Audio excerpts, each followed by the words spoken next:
بسم الله الرحمن الرحيم والتين والزيتون وطور سينين وهذا البلد الأمين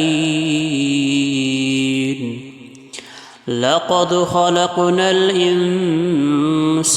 في أحسن تقويم ثم رددناه أسفل سافلين إلا الذين آمنوا وعملوا الصالحات فلهم أجر غير ممنون